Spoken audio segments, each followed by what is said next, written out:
এই বয়স্ক মহিলা, তুমি আমার ঘরের ভেতর কি করছো? মুখ সামলে কথা বলবি একদম।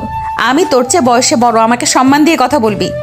সম্মান কি বাজারে কিনতে পাওয়া যায় নাকি যে বললেই দিয়ে দেব? আর তুমি আমার ঘরে কেন সেটা আগে বলো। এটা এখন শুধু তোর ঘর না, এখানে আমার ভাই আর তোর বোনের বিয়ের অনেক জিনিসপত্র রাখা আছে, আমি সেগুলোই দেখতে এসেছি।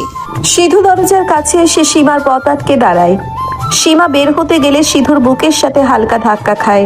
সীমা একটু পিছিয়ে যায়, কিন্তু সিধু এক পা এগিয়ে এসে সীমাকে দেওয়ালের সাথে আটকে ফেলে সীমার বুক ধকধক করে ওঠে। সে সিধুর চোখের দিকে অবাক হয়ে তাকিয়ে থাকে। সিধুর চোখ একটা অদ্ভুত নেশা কাজ করছে, যা সীমাকে বারবার দুর্বল করে দেয়। তা বয়স্কা মহিলা, তুমি কি শুধু শপিং দেখতে এসেছিলে নাকি আমাকে দেখতে এসেছিলে? তুই নিজেকে কি হিরো আলম ভাবিস নাকি যে তোকে দেখতে আসবো? সর আমার সামনে থেকে। আমি হিরো আলম হতে যাব কেন? আমি তো সিধু, আর তুমি হলে আমার সেই রাগী ডাইনি বুড়ি বউ। তুই আমাকে আবার বুড়ি বললি? তোর সাহস তো কম না। আমি তোর বোনের ননদ হই, সম্পর্কে তোর চেয়ে অনেক বড়।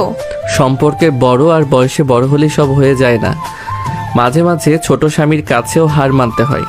সিধু সীমার কানের কাছে মুখ নিয়ে ফিসফিস করে কথাগুলো বলে সীমার সারা শরীরে একটা শিহরণ বয়ে যায়। সে সিধুকে ধাক্কা দিয়ে সরিয়ে দেওয়ার চেষ্টা করে, কিন্তু সিধু তাকে শক্ত করে আটকে রাখে। ঠিক সেই মুহূর্তে ঘরের বাইরে কারো পায়ের শব্দ শোনা যায়। সিধু, তুই কি ঘরে আছিস? সর্বনাশ, তোর বোন আসছে। তুই আমাকে ছাড় বলছি, কেউ দেখে ফেললে মান সম্মান আর থাকবে না। মান সম্মান তো তখনই যাবে যখন সবাই জানবে যে এই বয়স্কা মহিলা আসলে কতটা ভীতু। সিধু সীমাকে ছেড়ে দেয়। সীমা তাড়াতাড়ি নিজেকে গুছিয়ে নিয়ে একটু দূরে গিয়ে দাঁড়ায়। এমন একটা ভাব করে যেন সে শাড়ির প্যাকেট দেখছে। রূপা ঘরের ভেতরে ঢোকে, তার পেছনে কামালও আসে। কিরে, তোরা দুজন আবার ঝগড়া শুরু করেছিস? তোদের নিয়ে আর পারা গেল না। আরে ছাড় তো, ওরা তো সারাদিন এভাবেই ইঁদুর বিড়াল খেলা করে। সীমা, তুই ওকে এত জ্বালাস কেন? ও তো তোর ছোট। আমি ওকে জ্বালাই নাকি ও আমাকে জ্বালায়? ভাইয়া, তুমি তো ওর আসল রূপ জানো না, ও একটা আস্ত শয়তান। আমি শয়তান আর তুমি তো একটা পেতনি, সারাদিন শুধু আমার পিছে পিছে ঘুরু করো। চুপ করবি তোরা, একটু শান্তি দে। আমাদের আর কয়দিন পর আমাদের বিয়ে, আর তোরা দুজন সারা দিন এমন বাচ্চাদের মতো করছিস। সত্যি, তোরা দুজন যদি এমন করিস তাহলে তো আমাদের বিয়ের আনন্দটাই মাটি হয়ে যাবে। ঠিক আছে ভাইয়া, আমি আর এই ফাজিল ছেলের সাথে কোনো কথাই বলবো না। আমি চললাম এখান থেকে। সীমা গদগদ করে হেঁটে ঘর থেকে বেরিয়ে যায়। যাওয়ার সময় আর চোখে সিধুর দিকে একবার তাকিয়ে যায়। সিধুও মুচকি হাসে, যা রূপা আর কামালের নজর এড়িয়ে যায়। ছেলেটা যে কবে বড় হবে কে জানে। আচ্ছা কামাল, চলো আমরা ড্রয়িং রুমে যাই, মা ডাকছিল। হ্যাঁ চলো। আর সিধু, তুই একটু রেডি হয়ে নে, আমরা সবাই মিলে কমিউনিটি সেন্টার দেখতে যাব। ঠিক আছে ভাইয়া, তোমরা যাও, আমি আসছি। রূপা আর কামাল চলে যাওয়ার পর সিধু নিজের বিছানায় শুয়ে পড়ে। তার মুখে একটা তৃপ্তির হাসি, সে যেন সীমার বাইরে গিয়ে তার জন্য অপেক্ষা করছে। সিধু ফোন হাতে নিয়ে একটা মেসেজ টাইপ করে তারপর উঠে রেডি হতে শুরু করে। ড্রয়িং রুমে তখন দুই পরিবারের সবাই উপস্থিত, বিয়ের আয়োজন নিয়ে তুমুল আলোচনা করছে। আমি তো বলি এত খরচের কোনো দরকার নেই, সিমসাম ভাবে বিয়েটা হয়ে গেলেই তো হয়। আরে ভাই সাহেব, কি যে বলেন, আমার একমাত্র ছেলের বিয়ে আর আমি খরচ করবো না তা কি করে হয়? পুরো ঢাকা শহর দেখবি জালাল সাহেবের ছেলের বিয়ে কেমন হয়। আপনারা দুজন আবার শুরু করলেন তো? বেআই সাহেব, আপনি ওর কথায় কান দেবেন না, ও সব সময় এমন হিসাব করে চলে। ঠিকই তো বলেছেন ভাবি, বিয়ে তো জীবনে একবারই হয়, তাই না? একটু আনন্দ ফুর্তি তো করতেই হবে। মর্জিনা একটা বড় ট্রেতে করে সবার জন্য শরবত নিয়ে আসে। সে এদিক ওদিক তাকিয়ে দেখে সে বাড়ির সবাই খুব ব্যস্ত। মর্জিনা শরবতের গ্লাসগুলো টেবিলের উপর রাখে। খালু যান, শরবত খান, গলা শুকাইয়া গেছে মনে হয়। এত চিল্লাচিল্লি করলে তো শরীর খারাপ করব। তুই আবার এর মধ্যে কথা বলতে আসলি কেন? যা গিয়ে অন্য কাজ কর। আমি তো আপনি গো ভালো লাগাই কইলাম। আচ্ছা আমি গেলাম। মর্জিনা মুখ বাঁকিয়ে চলে যায়। ঠিক তখন সাজিদ আর মিলা ড্রয়িং রুমে ঢোকে। তারা দুজনেই সিধু আর সীমার খুব কাছের বন্ধু। আঙ্কেল আন্টি কেমন আছেন? সবাই বিয়ের প্রস্তুতি কেমন চলছে? হ্যাঁ আন্টি, আমরাও চলে এলাম আপনাদের সাহায্য করতে। আসো বাবা আসো, ভালোই করেছো। তোমরা এলে সিধু আর সীমার একটু সুবিধা হবে। ওরা তো সারাদিন শুধু ঝগড়াই করে। সে কি আন্টি, সীমা আর সিধু এখনো ঝগড়া করছে? ওদের তো এখন এক হয়ে কাজ করার কথা। আর বলো না মা, ওরা দুজনে এক হলে তো এই বাড়ির কুরুক্ষেত্র হয়ে যাবে। এমন সময় সিধু রেডি হয়ে নিচে নেমে আসে।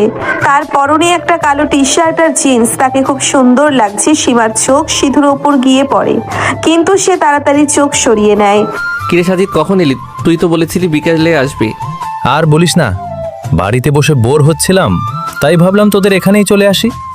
সীমা, তুই ওই কোনায় চুপ করে বসে আছিস কেন? তোর না অনেক কাজ করার কথা ছিল? আমি তো কাজ করতেই চেয়েছিলাম, কিন্তু এই ফাজিল ছেলেটা আমাকে কোনো কাজই করতে দেয় না। আমি আবার কি করলাম? তুমি নিজেই তো কাজ ফাঁকি দেওয়ার তাল খোঁজো। আমি কাজ ফাঁকি দেই? তুই তো সারা দিন শুধু ঘুমাস আর আমাকে হুকুম করিস। আবার শুরু করলি তোরা? এই সাজিদ, তুই ওকে নিয়ে বাইরে যা তো, আমার মাথা আর ধরে গেল। চলো সিধু, আমরা একটু বাইরে থেকে ঘুরে আসি। এখানে থাকলে তোর বকা শুনতে হবে। চলো যাই, এই বাড়িতে তো আর শান্তি নেই। সিধু আর সাজিদ বাইরে যাওয়ার জন্য পা বাড়ায়। মিলা সীমার হাত ধরে তাকে টেনে অন্য ঘরে নিয়ে যায়। কি রে, তোর কি মাথা খারাপ হয়ে গেছে? সবার সামনে এভাবে ঝগড়া করিস কেন? একটু সাবধানে তো থাকতে পারিস। তুই তো জানিস ও আমাকে কত রাগিয়ে দেয়। আমি কি করব? আমার তো ইচ্ছে করে ওকে খুন করে ফেলি। খুন করে ফেলবি? তোকে তো আমি খুব ভালো করেই চিনি। মুখে বলিস এক আর মনে আর এক। তুই বেশি বকিস না তো, চল, এখন অনেক কাজ বাকি আছে। এদিকে সিধু আর সাজিদ বাড়ির সামনের বাগানে হাঁটছে। সাজিদ সিধুর দিকে তাকিয়ে হাসে। তুই কিন্তু বেশি বাড়াবাড়ি করছিস সিধু, একদিন সবার সামনে ধরা পড়ে যাবি। ধরা পড়লে পড়বো, ভয় পাই নাকি? আমি তো আমার বউয়ের সাথেই তো থাকি, অন্য কারো বউয়ের সাথে তো আর থাকি না। কিন্তু তুই তো জানিস পরিস্থিতি কেমন। দুই পরিবার জানলে কি লঙ্কা কাণ্ড হবে, সেটা ভেবে দেখেছিস? আরে সব সামলে নেব, তুই শুধু দেখ আমি কিভাবে গেম খেলি। আমার বয়স্ক বউটাকে নিয়ে একটু মজা করছি আর কি। তোর বউ শুনলে কিন্তু তোকে আস্ত রাখবে না, সারাদিন শুধু বয়স্কা বয়স্কা করিস।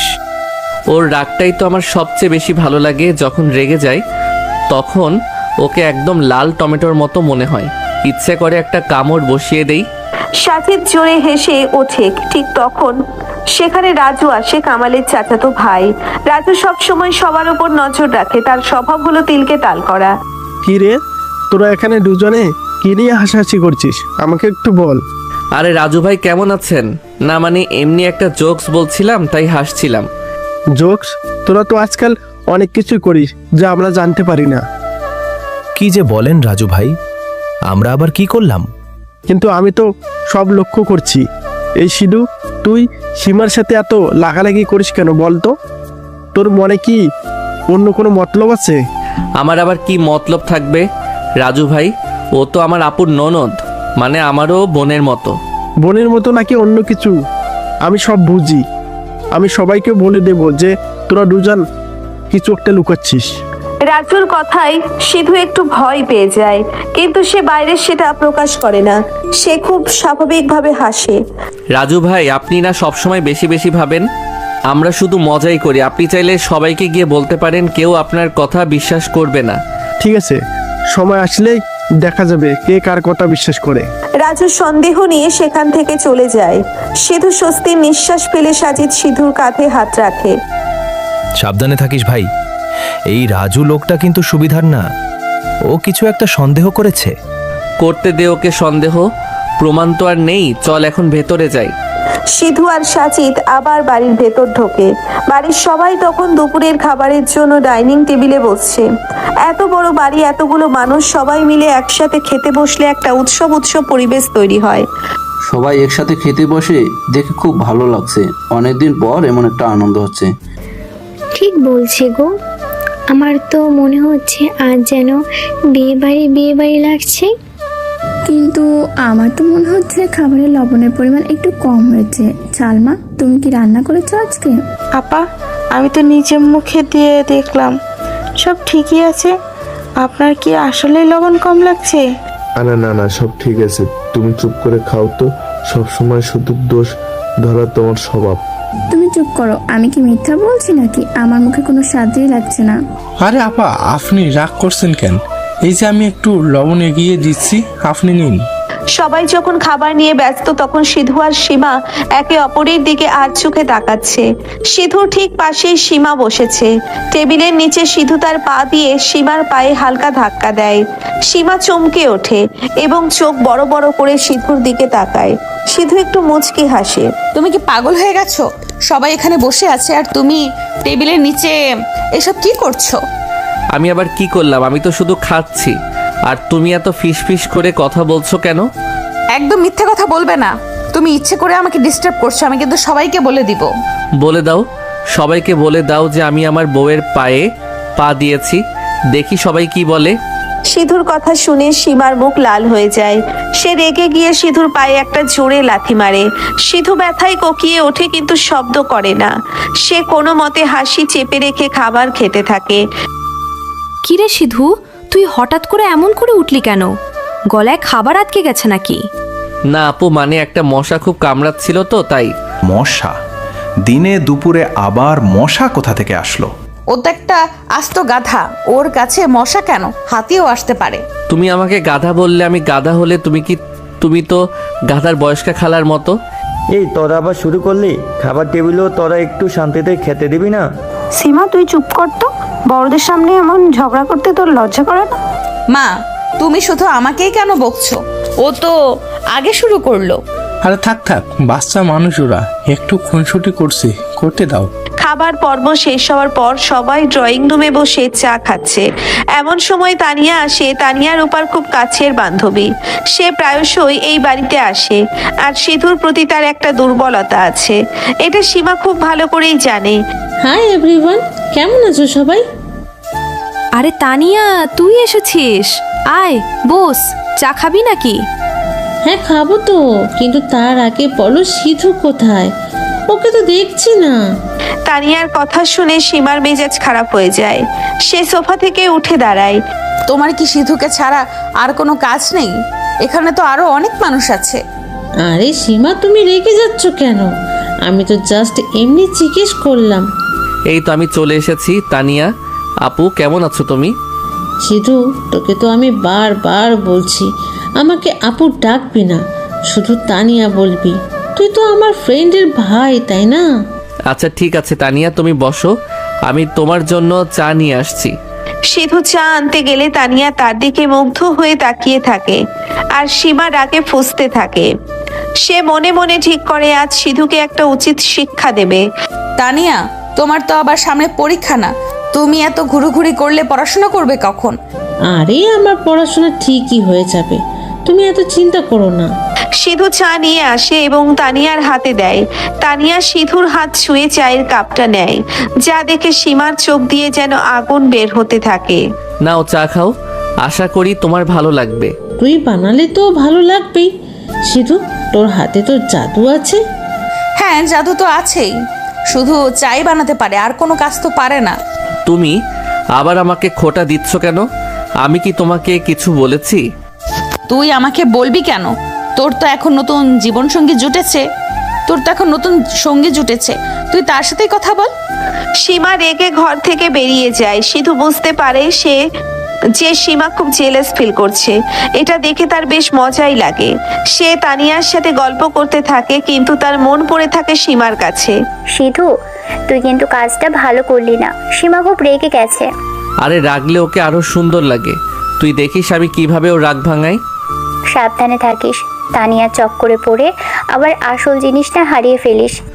তুই কোনো চিন্তা করিস না গোলা, আমার আসল জিনিস একদম আমার হাতের মুঠোয় আছে। বিকেল গড়িয়ে সন্ধ্যা হয়। বাড়িতে মেহমানদের ভিড় বাড়তে থাকে। রূপা আর কামালের গায়ে হলুদের প্রস্তুতি চলছে। পুরো বাড়ি আলো দিয়ে সাজানো হয়েছে। সবাই খুব আনন্দে আছে। শুধু সীমার মন খারাপ। সে নিজের ঘরে একা বসে আছে। এমন সময় সিধু চুপচাপ সীমার ঘরে ঢোকে। তুই এখানে কি করতে এসেছিস? যা, তোর ওই তানিশার কাছে যা। তানিয়ার কাছে যাব কেন? তানিয়া তো আর আমার বউ না, বউ তো তুমি। খবরদার, আমাকে বউ বলবি না। তুই তো সবার সামনে আমাকে অপমান করিস আর আড়ালে বউ বউ করিস। আরে বাবা, আমি তো একটু মজা করছিলাম, তুমি এত রাগ করছো কেন? আমি তোর বয়সে বড়, আমাকে সম্মান করতে শেখ। আর আমার ঘরে তুই এই সময় কি করছিস? কেউ দেখলে কি ভাববে? ভাবুক না, যা খুশি। আমি কি কাউকে ভয় পাই নাকি? সিধু সীমার খুব কাছে চলে আসে। সীমা পিছিয়ে যেতে চায়, কিন্তু সিধু তাকে 2 হাত দিয়ে জড়িয়ে ধরে। সীমার সব রাগ যেন নিমেষেই পানি হয়ে যায়। সে সিধুর বুকের মাথা রেখে, তুমি যখন এমন জেলাস ফিল করো তখন তোমাকে আরো বেশি ভালোবাসতে ইচ্ছে করে। তুই একটা পাগল, তোর জন্য একদিন আমি মরে যাব। আমি মরে গেলে তুমি কি করবে?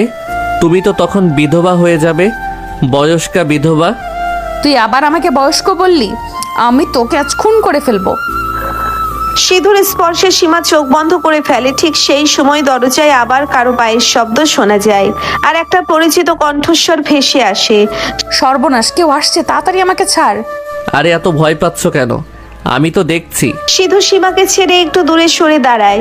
সীমা দ্রুত নিজের শাড়ি ঠিক করে নেয় আর চোখে মুখে রাগের ভান করে। ঠিক তখনই রাজু ঘরের ভেতর উকি দেয়। তার চোখ মুখে চরম সন্দেহ। সে তীক্ষ্ণ দৃষ্টিতে দুজনের দিকে তাকায়। কিরে, তোরা এখানে দরজা বন্ধ করে কি করছিলি? আর তোদের মুখ এমন লাল হয়ে আছে কেন? লাল হবে না তো কি হবে? ও আমার দামি হেডফোনটা লুকিয়ে রেখেছে, আর এখন বলছে সে নাকি জানে না। আমি তোর হেডফোন নিতে যাব কেন? আমার কি খেয়ে দিয়ে কাজ নেই? তুই নিজেই কোথায় ফেলে রেখেছিস আর এখন আমার দোষ দিচ্ছিস? ফাজল ছেলে একটা। তোদের দুজনের এই ইঁদুর বিড়াল খেলা আমার একদম ভালো লাগে না। নিচে গায়ে হলুদের অনুষ্ঠান শুরু হতে যাচ্ছে, আর তোরা এখানে হেডফোন নিয়ে ঝগড়া করছিস। চল নিচে চল, সবাই খুঁজছে তোদের। রাজু সন্দিহান চোখে দুজনের দিকে তাকায়, কিন্তু ঘরের ভেতর এমন কিছু দেখতে পায় না যা নিয়ে সে আরো জেরা করতে পারে। রাজু চলে গেল। সীমা একটা লম্বা শ্বাস ফেলে সিধুর দিকে রাগি চোখে তাকায়। সিধু মুচকি হেসে চোখের ইশারায় সীমাকে নিচে যেতে বলে। সীমা গটগট করে হেঁটে নিচে নেমে যায়। ড্রয়িং রুমে তখন এলাহি কাণ্ড চলছে। পুরো বাড়ি গাঁদা ফুল আর লাল নীল আলো দিয়ে সাজানো হয়েছে। আত্মীয় স্বজনে বাড়ি গম গম করছে। ও সালমা, তুমি এই গাঁদা ফুলগুলো কোথা থেকে আনলে? এগুলো তো কোনো গন্ধই নেই। আমার তো মনে হচ্ছে একদম বাসি ফুল গুছিয়ে দিয়েছে। কি যে বলেন আপা, জালাল ভাই নিজে গিয়ে বাজার থেকে সবচেয়ে তাজা ফুলগুলো নিয়ে এসেছেন। আপনি একটু ভালো করে শুকে দেখুন। আর তুমি এত খুঁতখুত করো কেন? ফুল দিয়ে কি কেউ ভাত খাবে নাকি? ফুল তো শুধু সাজানোর জন্য, দেখতে সুন্দর লাগছে, এটাই তো আসল কথা। তুমি চুপ করো, তুমি তো কোনো কিছুরই ভালো মন্দ বোঝো না। সবসময় শুধু অন্যের কথায় সায় দেওয়াই তোমার কাজ। ফুপা ফুপু ধমক খেয়ে চুপ করে যান। ঠিক তখন মর্জিনা এক গাদা পান আর জর্দার কৌটা নিয়ে আসে। সে ফুপুকে একটা পান এগিয়ে দেয়। ফুপু আম্মা, এই নেন পান খান। আপনি তো আবার পান না খাইলে মেজাজ গরম হইয়া যায়। তুই আমাকে পান খেতে বলছিস নাকি খোটা দিচ্ছিস? কাজের মেয়ে কাজের মতো থাকবি, এত কথা বলিস কেন? আমি তো আপনার খেদমত করার লাইগাই আনছিলাম। আচ্ছা, আমি গেলাম, গিয়া অন্য কাম করি। মর্জিনা মুখ বাঁকিয়ে চলে যায়। ঠিক তখন মামি আর মামা সিঁড়ি দিয়ে নিচে নেমে আসে। মামি ভারী শাড়ি আর গয়না পরে একদম সেজে গুজে এসেছেন। তাকে দেখে মনে হচ্ছে যেন তারই গায়ে হলুদ। ওমা, সবাই এখানে দাঁড়িয়ে আছে কেন? রূপা আর কামালকে তো স্টেজে বসাতে হবে না? সাজিদ আর মিলা, তোমরা একটু ওদের ডেকে নিয়ে এসো তো। তুমি এত ভারী শাড়ি পরেছো কেন? হাঁটতেতেও তো তোমার কষ্ট হচ্ছে। এখানে তো বেশি হাঁটা চলা করতে হবে। তুমি একদম কথা বলবে না। আমি কি পারবো না পারবো সেটা আমি ভালো করেই জানি। আমার ভাগ্নের বিয়ে বলে কথা, আমি সাজবো না তো কে সাজবে? দাদা আর দাদি কোনায় বসে সবার এই আনন্দ দেখছেন। দাদা পান চিবোতে চিবোতে দাদির দিকে তাকালো। দাদিও মুচকি হাসেন। দেখেছিস কেমন একটা উৎসব উৎসব ভাব? আমাদের বিয়ের সময়ও ঠিক এমন আনন্দ হয়েছিল, তাই না? হ্যাঁ গো, তখন তো তুমি আমাকে দেখে ঘোড়া থেকে পড়ে গিয়েছিলে, সেই কথা কি আর ভুলতে পারি? দাদা লজ্জায় মুখ নিচু করেন। ঠিক তখন সিধু আর সীমা নিচে নেমে আসে। সীমাকে দেখে তানিয়া এগিয়ে যায়। তানিয়ার পরনে একটা সুন্দর হলুদ রঙের লেহেঙ্গা। সিধু, দেখ তো আমাকে কেমন লাগছে। এই লেহেঙ্গাটা আমি আজকেই কিনেছি, শুধু এই হলুদের অনুষ্ঠানের জন্য। তোমাকে তো খুব সুন্দর লাগছে তানিয়া, একদম রাজকন্যার মতো। রাজকন্যা না ছাই, মেকআপের ডিব্বা একটা লেপে তো মনে হচ্ছে ভূত সেজেছে। তুমি কিছু বললে সীমা? আমি ঠিক শুনতে পাইনি। আমি আবার কি বলবো? আমি তো বলছিলাম লেহেঙ্গাটা খুব সুন্দর, কিন্তু রংটা একটু বেশি করা হয়ে গেছে। সীমা রাগে গজগজ করতে করতে অন্যদিকে চলে যায়। সিধু সীমার এই জেলাসি দেখে মনে মনে খুব মজা পায়। সে জানে সীমা এখন রাগে কেটে পড়ছে, কিন্তু সবার সামনে কিছুই বলতে পারছে না। মিলা সীমার কাছে আসে। কি রে, তুই এমন মুখ গোমরা করে আছিস কেন? আজকে তো তোর ভাইয়ের হলুদ, একটু আনন্দ কর। আমার কি আনন্দ করার কপাল আছে? তুই তো দেখছিস ওই তানিয়া কিভাবে সিঁদুর গায়ে পড়ে যাচ্ছে, আর ওই গাধাটাও কিভাবে দাঁত কেলিয়ে হাসছে। তুই এত জেলাস হচ্ছিস কেন? তুই তো জানিস সিধু শুধু তোকেই ভালোবাসে, ও তো শুধু মজা করছে। মজা করছে তো আমার সাথে, করুক। ওই তানিয়ার সাথে এত কিসের কথা? আমি আজ ওকে একটা উচিত শিক্ষা দেব। রূপা আর কামালকে হলুদ দেওয়া শুরু হয়। পরিবারের সবাই একে একে এসে তাদের গালে হলুদ মাখিয়ে দিচ্ছে। সিধু আর সীমাও গিয়ে হলুদ দেয়। সিধু যখন রূপাকে হলুদ দিচ্ছিল তখন সে আর চোখে সীমার দিকে তাকায়। সীমা মুখ ঘুরিয়ে নেয়। এই সিধু, তুই একটু মিষ্টি নিয়ে আয় তো, সবাই হলুদ দিচ্ছে, মুখ তো মিষ্টি করাতে হবে। আরে ভিআই সাহেব, মিষ্টির ব্যবস্থা তো আমি আগেই করে রেখেছি। এই কুদ্দুস, মিষ্টির প্যাকেটগুলো নিয়ে আয় তো বাবা। আইতাছি স্যার, এই নেন মিষ্টির প্যাকেট। আমি সেই কখন থাইকা ধইরা খাড়াইয়া আছি, কেউ তো আমার দিকে চোখ তুইলাও চায় না। তুই আবার এর মধ্যে কথা বলতে আসলি কেন? ড্রাইভার মানুষ ড্রাইভারের মতো থাকবে। কুদ্দুস মাথা নিচু করে মিষ্টির প্যাকেটগুলো টেবিলে রেখে দেয়। সবাই মিষ্টি খাওয়া শুরু করে। সিধু একটা মিষ্টি নিয়ে সীমার কাছে যায়। এই নাও, একটা মিষ্টি খাও। মুখটা একদম তেতো করে রেখেছো। একটু মিষ্টি খেলে যদি স্বভাবটা মিষ্টি হয়। আমি তোর হাত থেকে কিছু খাবো না, তুই ওই তানিয়াকে গিয়ে খাওয়া। সে তো তোর মিষ্টি কথার জন্য পাগল হয়ে আছে। তানিয়াকে তো খাওয়াবো, কিন্তু আগে তো বাড়ির সিনিয়র কাউকে খাওয়াতে হয়, তাই না? তুমি তো আবার সম্পর্কে অনেক বড়। তুই আবার আমাকে বয়সের খোঁটা দিচ্ছিস। আমি কিন্তু সত্যি সত্যি তোর মাথা ফাটিয়ে দিব। মাথা ফাটালে তো তোমারই ক্ষতি। কে তোমাকে এমন সুন্দর করে সাজিয়ে গুজিয়ে রাখবে? সিধু জোর করে একটা মিষ্টি সীমার মুখে পুরে দেয়। সীমা মিষ্টিটা চিবোতে চিবোতে রাগি চোখে সিধুর দিকে তাকিয়ে থাকে। সিধু চোখ টিপ মেরে সেখান থেকে সরে যায়। ঠিক তখন সেখানে সাজিদ আসে। আরে ভাই, তুই বুঝবি না, এই রাগের ভেতরেই তো আসল ভালোবাসা লুকিয়ে আছে। ও যতই রাগ করুক, আমি জানি ও আমাকে ছাড়া এক মুহূর্তও থাকতে পারবে না। সে তো বুঝলাম, কিন্তু তানিয়াকে নিয়ে তুই যে নাটকটা করছিস সেটা কিন্তু সীমার একদম সহ্য হচ্ছে না। তুই একটু বেশি বাড়াবাড়ি করে ফেলছিস। বাড়াবাড়ি না করলে তো ওর মনের আসল ফিলিংসটা বাইরে আসবে না। তুই দেখিস, আজ রাতেই ও আমার কাছে এসে সব রাগ জল করে দেবে। হলুদের অনুষ্ঠান প্রায় শেষের দিকে। সবাই গান বাজনায় মেতে উঠেছে। এমন সময় কারেন্ট চলে যায়। পুরো বাড়ি অন্ধকার হয়ে যায়। সবাই চিৎকার শুরু করে দেয়।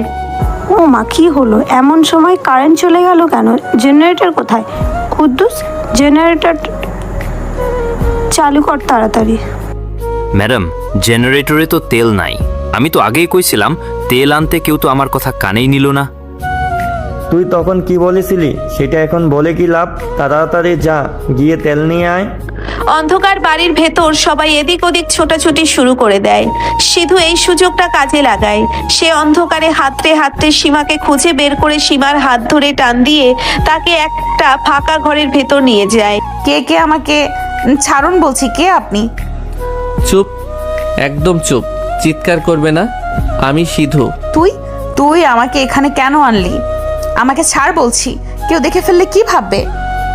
অন্ধকারে কে দেখবে? আর তুমি এত ভয় পাচ্ছ কেন? আমি তো শুধু তোমাকে একটু কাছে পেতে চাইছিলাম। সিধু সীমার কোমর জড়িয়ে ধরে তাকে নিচের খুব কাছে টেনে নেয়। সীমার হৃৎপিণ্ড যেন লাফিয়ে বাইরে চলে আসতে চায়। সে সিধুর নিঃশ্বাসের শব্দ স্পষ্ট শুনতে পায়। অন্ধকারের মধ্যেও সে সিধুর চোখের মায়া অনুভব করতে পারে। তুই আমাকে ছেড়ে দে, তানিয়া হয়তো তোকে খুঁজছে। যা, ওর কাছে যা। তুমি এখনো তানিয়াকে নিয়ে পড়ে আছো? তুমি তো জানো আমার জীবনে তুমি ছাড়া আর কেউ নেই।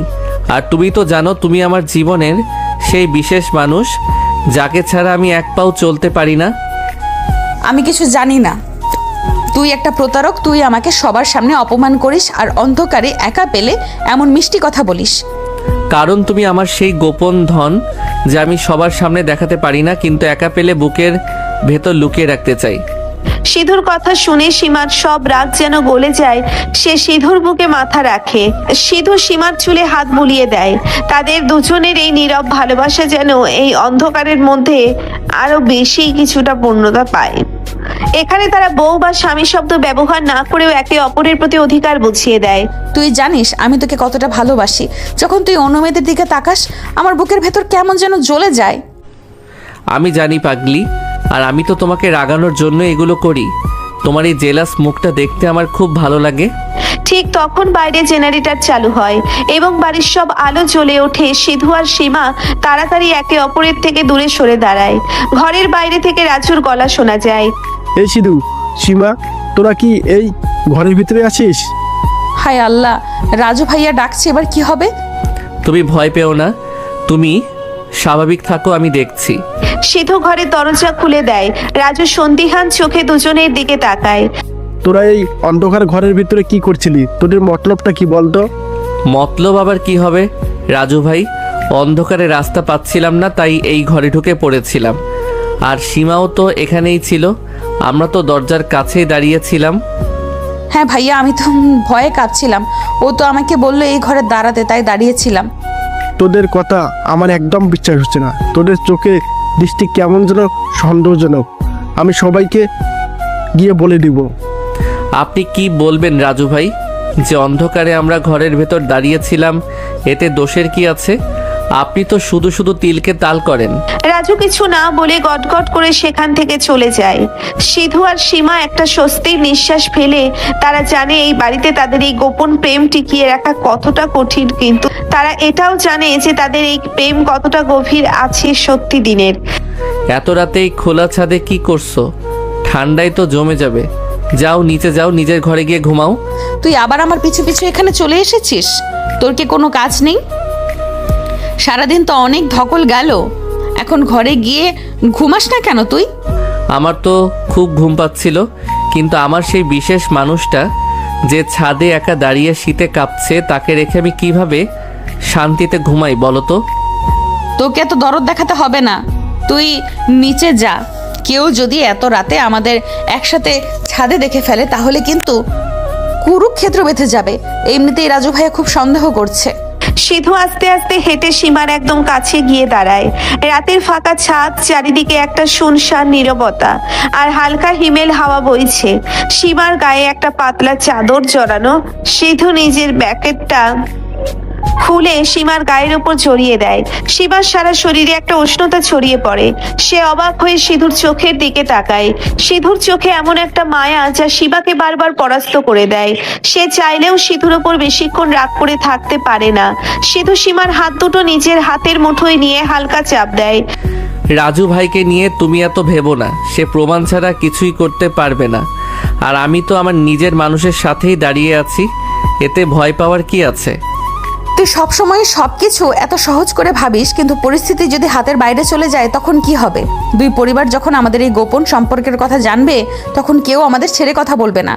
কেউ কিছু বলবে না, কারণ আমাদের সম্পর্কটা কোনো অপরাধ নয়। তুমি শুধু আমার উপর বিশ্বাস রাখো, আমি সব ঠিক করে নেব। এখন চলো নিচে চলো, কাল সকালে মেহেন্দির অনুষ্ঠান, অনেক কাজ বাকি আছে। সীমা বাধ্য মেয়ের মতো সিধুর সাথে নিচে নেমে আসে। যাওয়ার আগে সিধু সীমার কপালে একটা আলতো চুমু দেয়, যা সীমার মনের সব ভয় দূর করে দেয়। পরের দিন সকালে বাড়িতে একটা উৎসবের আমেজ। সবাই মেহেন্দির অনুষ্ঠানের জন্য প্রস্তুতি নিচ্ছে। ড্রয়িং রুমে বিশাল একটা স্টেজ বানানো হয়েছে, সেখানে বসে রহমান আর জালাল সাহেব হিসাব মেলাচ্ছেন। আমি তো বুঝতে পারছি না এতগুলো টাকা কোথায় খরচ হয়ে গেল।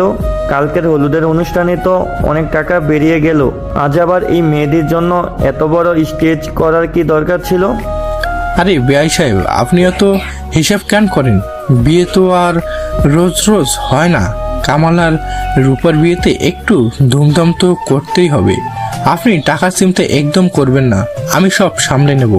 আপনারা সকাল সকাল আবার টাকার হিসাব নিয়ে বসে পড়লেন কেন?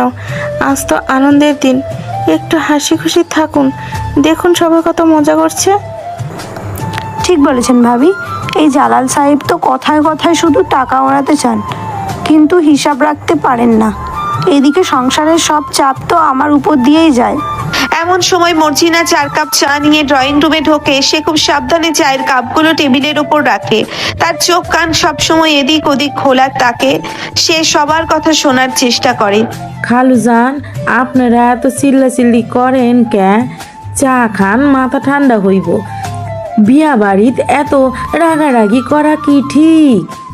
তুই আবার এখানে জ্ঞান দিতে আসলি কেন? যা ভিতরে গিয়ে রান্নার কাজে সাহায্য কর। সারাদিন শুধু অন্যের কথায় নাক গলানো তোর স্বভাব। আমি তো ভালো কথাই কইলাম, আপনাগো তো আবার ভালো কথা সহ্য হয় না। যাই, আমি গিয়া নিজের কাম করি। মর্জিনা গজগজ করতে করতে রান্নাঘরের দিকে চলে যায়। ঠিক তখন ফুপু আর ফুপা নিচে নেমে আসেন। ফুপুর মেজাজ সকাল থেকেই খুব খারাপ, কারণ তার শাড়ির ইস্ত্রি ঠিক মতো হয়নি। এই বাড়িতে কি কোনো কাজের মানুষ নেই? আমার এত দামি শাড়িটা ইস্ত্রি করতে দিলাম আর ওরা শাড়িটার কি অবস্থা করেছে দেখো, একদম ভাঁজ নষ্ট করে দিয়েছে। আরে ঠিকই তো আছে, আমি তো কোনো খারাপ কিছু দেখছি না। তুমি শুধু শুধু এত খুঁতখুত করছো কেন? শাড়িটা পরলে তোমার খুব সুন্দর লাগে। তুমি চুপ করো, তুমি তো জীবনের কোনো কিছুতেই খুঁত দেখতে পাও না, তোমার কাছে তো সবই সুন্দর লাগে। আমার কপালটাই খারাপ যে তোমার মতো একজন মানুষের সাথে আমার বিয়ে হয়েছিল। ফুপু রেগে গিয়ে সোফায় থপ করে বসে পড়েন। ফোপা কাচুমাচু হয়ে তার পাশে বসেন। ঠিক তখন দাদা আর দাদি সেখানে আসেন। দাদির হাতে একটা ছোট পানের বাটা। কিরে, তোরা সকাল সকাল আবার ঝগড়া শুরু করছিস? আজ তো মেহেন্দির দিন, আজ তো সবার হাতে রং লাগবে, তোদের মনে কেন এত বিষাদ? ওমা, তুমি এসব কি বলছো? ওদের মনে বিষ থাকবে কেন? ওরা তো স্বামী স্ত্রী, একটু খুনসুটি তো করবেই, যেমন তুমি আমার সাথে করো। দাদির কথা শুনে সবাই একটু হেসে ওঠে। পরিস্থিতি কিছুটা হালকা হয়। এমন সময় মামি আর মামা সিঁড়ি দিয়ে নামেন। মামির পরনে একটা ঝলমলে সবুজ রঙের লেহেঙ্গা আর সারা গায়ে অনেক গয়না। মামা পেছন পেছন মামির ভ্যানিটি ব্যাগটা বয়ে আনছেন। ও মা, তোমরা সবাই এখানে বসে আছো? আমি তো ভাবলাম মেহেন্দির অনুষ্ঠান শুরু হয়ে গেছে। দেখো তো আমাকে কেমন লাগছে। এই লেহেঙ্গাটা আমি কলকাতা থেকে আনিয়েছি। হ্যাঁ হ্যাঁ, খুব সুন্দর লাগছে। এবার একটু আস্তে হাঁটো, পড়ে গেলে তো আবার আমার ঘাড়েই দোষ চাপাবে। তুমি সবসময় এমন অলক্ষণে কথা কেন বলো? আমি কেন পড়ে যাব? আমি তো কত সুন্দর করে সাবধানে হাঁটছি। তুমি ব্যাগটা ঠিকমতো ধরে রাখো। সবাই মামির সাজগোজ দেখে অবাক হয়ে যায়। এদিকে রূপা আর কামাল অন্য একটা ঘরে বসে গল্প করছে। তাদের হাতে এখনো মেহেন্দির রং লাগেনি। কামাল, আমার তো খুব নার্ভাস লাগছে। কাল আমাদের বিয়ে আর আজ এতগুলো মানুষ এই বাড়িতে, আমার কেমন যেন ভয় ভয় করছে। তুমি এত ভয় পাচ্ছ কেন? আমি তো তোমার সাথেই আছি, আর আমাদের দুই পরিবার তো খুব আনন্দেই আছে। তুমি শুধু আজকের দিনটা একটু উপভোগ করো। ঠিক তখন সিধু আর সাজিদ ড্রয়িং রুমে আসে। সিধুর পরনে একটা সাদা পাঞ্জাবি, তাকে দেখে মনে হচ্ছে যেন কোনো সিনেমার নায়ক। সাজিদ সিধুর কাঁধে হাত রেখে হাসতে হাসতে কথা বলছে। দোস্ত, তুই আজ যা সেজেছিস না, তোকে দেখে তো এই বাড়ির সব মেয়েরা ফিদা হয়ে যাবে। বিশেষ করে ওই তানিয়া তো আজ তোর পিছু ছাড়বেই না। তুই আবার তানিয়াকে নিয়ে শুরু করলি? আমি তো শুধু আমার সেই বিশেষ মানুষটার জন্যই সেজেছি, যার চোখে আমাকে সবচেয়ে সুন্দর লাগে। সিধু এদিক ওদিক তাকিয়ে সীমাকে খোঁজার চেষ্টা করে। তখন সে দেখে সীমা আর মিলা একসাথে আসছে। সীমার পরনে একটা গাঢ় সবুজ রঙের শাড়ি, তার চুলগুলো খোলা আর চোখে হালকা কাজল। সীমাকে দেখে সিধুর চোখ আটকে যায়। সে এক দৃষ্টিতে সীমার দিকে তাকিয়ে থাকে। কিরে সিধু, তুই এমন হাঁ করে সীমার দিকে তাকিয়ে আছিস কেন? চোখ তো তোর একদম বেরিয়ে আসছে। তুই ওকে একদম পাত্তা দিবি না। মিলাও তো একটা আস্ত গাথা, সারাদিন শুধু হা করে অন্যের দিকে তাকিয়ে থাকাই ওর কাজ। আমি হা করে তাকিয়ে থাকবো কেন? আমি তো দেখছিলাম এই বয়স্কা মহিলা আজ এত সেজেগুজে কোথায় যাচ্ছে। তুই আমাকে আবার বয়স্ক বললি? আমি কিন্তু আজ তোকে সত্যি সত্যি মেরে ফেলবো। তুই তো আমার চেয়ে বয়সে ছোট, তাই না? তো বড়দের সম্মান করতে পারিস না? সীমা রেগে গিয়ে সিধুর দিকে তেড়ে যায়। সিধু হাসতে হাসতে পিছিয়ে যায়। ঠিক তখন তানিয়া সেখানে চলে আসে। তানিয়ার হাতে একটা ছোট মেহেন্দির কোণ। সে সরাসরি সিধুর কাছে গিয়ে দাঁড়ায়। সিধু, তুমি এখানে? আমি তো তোমাকে সারা বাড়ি খুঁজছি। আজ তো মেহেন্দির অনুষ্ঠান, তুমি কি আমার হাতে একটু মেহেন্দি পরিয়ে দেবে প্লিজ? তানিয়ার কথা শুনে সীমার চোখ যেন কপালে উঠে যায়। সে রাগে ফেটে পড়ে কিন্তু সবার সামনে কিছু বলতে পারে না। সিধু তানিয়ার কথা শুনে একটু অস্বস্তিতে পড়ে যায়। সে আর চোখে সীমার দিকে তাকায়। সীমার চোখ দিয়ে তখন যেন আগুন বের হচ্ছে। তানিয়া, আমি তো মেহেন্দি পরাতে পারি না, তুমি বরং অন্য কাউকে বলো। এখানে তো অনেক পার্লার থেকে মেয়েরা এসেছে, তারা খুব সুন্দর ডিজাইন করে দেবে। আরে না না, পার্লারে মেয়েদের দিয়ে হবে না। আমি চাই তুমি আমার হাতে জাস্ট একটুখানি মেহেন্দি লাগিয়ে দাও, শুধু একটা ছোট্ট ডিজাইন। প্লিজ সিধু, না করো না। ওর হাতে মেহেন্দি লাগানোর কি দরকার? ওর হাত তো এমনিতেই অনেক সুন্দর, তো মেহেন্দি লাগালে আরো বেশি সুন্দর হয়ে যাবে, তাই না সিধু? সীমার গলার স্বরে একটা প্রচ্ছন্ন রাগ আর জেদ লুকিয়ে আছে, যা সিধু খুব ভালো করেই বুঝতে পারে। সাজিদ পরিস্থিতি সামাল দেওয়ার জন্য এগিয়ে আসে। তানিয়া সিধু তো সত্যি মেহেন্দি পরাতে পারে না, ও তো সব লেজে গোবরে করে দেবে। তুমি বরং মিলার কাছে যাও, মিলা খুব ভালো মেহেন্দি পরায়। মিলা, তুই একটু তানিয়াকে সাহায্য করো না। হ্যাঁ হ্যাঁ তানিয়া, চলো, আমি তোমাকে খুব সুন্দর একটা ডিজাইন করে দিচ্ছি। সিধুকে দিয়ে এসব হবে না। মিলা জোর করে তানিয়াকে সেখান থেকে সরিয়ে নিয়ে যায়। তানিয়া একটু মন খারাপ করে চলে যায়। সীমা রাগী চোখে সিধুর দিকে তাকিয়ে থাকে। সিধু একটু হাসার চেষ্টা করে। তুমি এত রেগে যাচ্ছ কেন? আমি তো তাকে মানাই করে দিলাম, আমি তো আর তার হাতে মেহেন্দি পরাইনি। তুই কেন পরাবি? তুই তো মনে মনে খুব খুশি হয়েছিস, তাই না, যে সে তোর কাছে মেহেন্দি পড়তে চেয়েছে? ফাজিল কোথাকার, আমি তোকে খুব ভালো করেই চিনি। তুমি আমাকে চিনবে না তো কে চিনবে? তুমি তো আমার সেই সবচেয়ে কাছের মানুষ, যার সব রাগ আমার খুব মিষ্টি লাগে। সিধু সীমার খুব কাছে এসে আস্তে করে কথাগুলো বলে সীমার রাগ একটু কমে যায়, কিন্তু সে বাইরে সেটা প্রকাশ করে না। এমন সময় রাজু সেখানে আসে। রাজুর চোখ সবসময় সিধু আর সীমার দিকেই থাকে। কিরে, তোরা দুজন আবার একসাথে দাঁড়িয়ে কি ফিসফিস করছিস? তোদের ফিসফিসানি তো আর শেষ হয় না। ঘটনা কি বলতো? আরে রাজু ভাই, আপনি আবার এসে গেলেন। আমরা তো মেহেন্দির অনুষ্ঠান নিয়ে কথা বলছিলাম। আপনি কি মেহেন্দি পরবেন নাকি আপনার হাতেও একটু লাগিয়ে দেই? আমার সাথে ফাজলামি করবি না সিধু। আমি কিন্তু তোদের দুজনকে অনেক দিন ধরেই লক্ষ্য করছি, তোদের মধ্যে কিছু একটা চলছে। এটা তোরা সবার থেকে লুকাচ্ছিস। রাজু ভাইয়া, আপনি সব সময় আমাদের নিয়ে এত সন্দেহ করেন কেন? আমরা তো ভাই বোনের মতো ঝগড়া করি, এখানে লুকানোর কি আছে? ভাই বোনের মতো নাকি অন্য কিছু, সেটা তো সময় আসলে বোঝা যাবে। আমি কিন্তু তোদের সহজে ছাড়বো না। রাজু সন্দিহান চোখে দুজনের দিকে তাকিয়ে সেখান থেকে চলে যায়। সে সোজা মর্জিনার কাছে যায়। মর্জিনা তখন একটা বড় ডেকচি পরিষ্কার করছিল। রাজু মর্জিনাকে একটু আড়ালে ডেকে নেয়। এই মর্জিনা শোন, তোকে একটা জরুরি কাজ করতে হবে, তুই কি পারবি? কোন কি কাম রাজু ভাইজান? আমি তো বাড়ির সব কাম এক হাতেই সামলাই, আপনি কইলে আমি সব পারুম। তুই আজ সারাদিন সিধু আর সীমার দিকে নজর রাখবি। ওরা কখন কোথায় যায়, কি কথা বলে, সব আমাকে এসে জানাবি। আর মনে হচ্ছে ওরা দুজন কিছু একটা বড় ধরনের গোপন করছে। হ ভাইজান, আপনি একদম ঠিক কথা কইছেন। আমারও ওই দুইটারে দেখা কেমন যেন সন্দেহ হয়। সারাদিন খালি ফুসুর ফুসুর করে। আমি ঠিকই নজর রাখুম, আপনি কোনো চিন্তা কইরেন না। রাজু মর্জিনাকে দায়িত্ব দিয়ে নিশ্চিন্ত মনে অন্য কাজে চলে যায়। এদিকে মেহেন্দির অনুষ্ঠান শুরু হয়ে গেছে। রূপা আর কামাল স্টেজে বসে আছে। পার্লারের মেয়েরা তাদের হাতে মেহেন্দি পরিয়ে দিচ্ছে। বাড়ির সব মহিলারা তাদের ঘিরে বসে গান গাইছে আর মজা করছে। পুরো বাড়ি আনন্দে মেতে আছে। দাদি, তুমিও না, এসব তো শুধু মানুষের মুখের কথা থা। কামালের ভালোবাসা তো আমি এমনিতেই পেয়ে গেছি, মেহেন্দির রঙের কি দরকার? একদম ঠিক কথা বলেছ রূপা। আমাদের ভালোবাসার জন্য কোনো রঙের প্রয়োজন নেই। আমাদের মন এমনিতেই একে অপরের রঙে রাঙানো। কামাল আর রূপার এই মিষ্টি কথা শুনে সবাই হাততালি দেয়। ঠিক তখন কুদ্দুস বাইরে থেকে দৌড়ে আসে। তার হাতে কয়েকটা বড় বড় বাক্স। স্যার, এই যে মেহেন্দির জন্য যে জিনিসপত্র আনতে কইছিলেন, সব আয়শা পড়ছে। অনেক ভারী বাক্সগুলা, আমি কোথায় রাখুম? আরে কুদ্দুস, তুই এগুলো এখানে নিয়ে আসলি কেন? এগুলো তো সেন্টার রুমে রাখার কথা ছিল। যা যা, তাড়াতাড়ি এগুলো সেন্টার রুমে রেখে আয়। কুদ্দুস বাস্কগুলো নিয়ে স্টোর রুমের দিকে চলে যায়। সিধু সীমাকে চোখের ইশারায় স্টোর রুমের দিকে ডাক দেয়। সীমা প্রথমে একটু ইতস্তত করে, কিন্তু পরে কেউ দেখছে না বুঝে সে আস্তে আস্তে স্টোর রুমের দিকে এগিয়ে যায়। স্টোর রুমটা একটু অন্ধকার।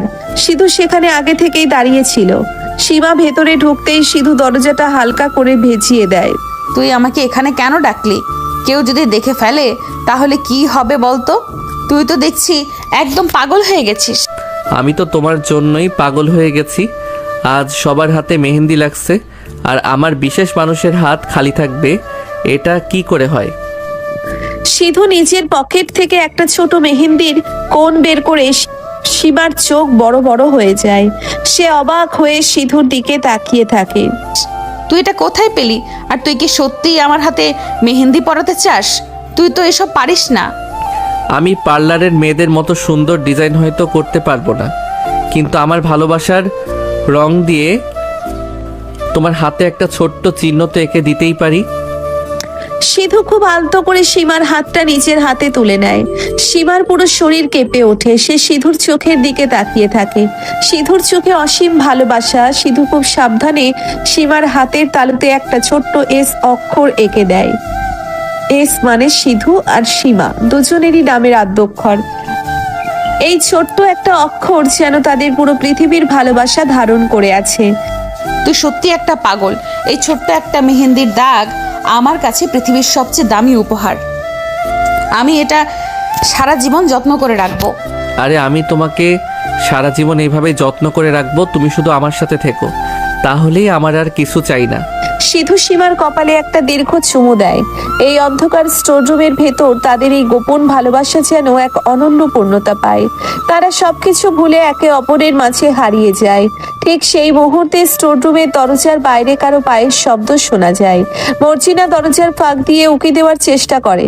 সে রাজুর কথা মতো সিধু আর সীমাকে খুঁজছিল। ঘটনা কি? এরা দুজন এই অন্ধকার ঘরে কি করতাছে? আমার তো মনে হয় কিছু একটা গন্ডগোল আছে। রাজু ভাইজান রে এক্ষুনি গিয়া খবরটা দেওয়ান লাগবো। মর্জিনা যেই না পেছনে ঘুরবে অমনি কুদ্দুস সেখানে চলে আসে। কুদ্দুসের হাতে একটা বড় ফুলের তোড়া। সে স্টোর রুমে সেটা রাখতে এসেছিল। মর্জিনাকে হঠাৎ করে দরজার সামনে দেখে কুদ্দুস চমকে যায় এবং তার হাত থেকে ফুলের তোড়াটা সশব্দে নিচে পড়ে যায়।